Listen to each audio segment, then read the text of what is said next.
the second unit of the Musician's Guide, we engaged the important topic of diatonic harmony.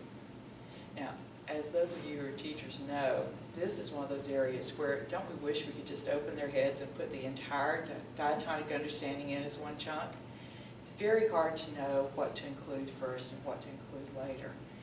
So this is a problem that we as teachers have continued to work with, and we've got the ordering we feel is the best one that we know of, where part of the decisions were based on being able to use music literature. So we're trying to order the presentation of the topics so that we can engage real pieces in great detail and that the students will understand what they need to know to work with literature. Each chapter focuses on a different time period of literature and brings out types of diatonic progressions that are associated with literature of that time, while including some examples from other time periods that show these principles as well. As Jane said, there's no perfect way to do this, although we're very happy with the solution we've come up with in the second edition. Among the things that we've changed is the way we treat the dominant in the phrase model. So in the first edition, we put into the dominant category right from the beginning the 5-chord and the 7-chord. We decided in the second edition that perhaps that was a little too much information too soon. So we moved the 7-chord later.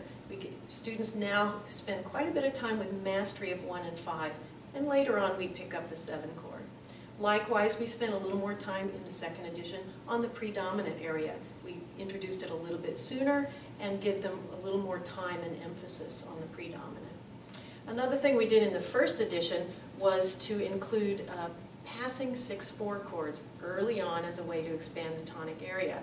We've decided now that 6/4 chords are their own special thing and that they should belong all together. So we now have a unit that treats all types of 6/4 chords at the same time to compare and contrast different ways that composers have used these throughout music history. These changes reinforce the spiral, so we're starting with the simplest, 1 and 5, pulling in the simple predominants, and then adding spiral layers where we're incorporating more complex and more elaborate progressions using some of the chords that can be learned later, because there's a lot of music that you can do without knowing them.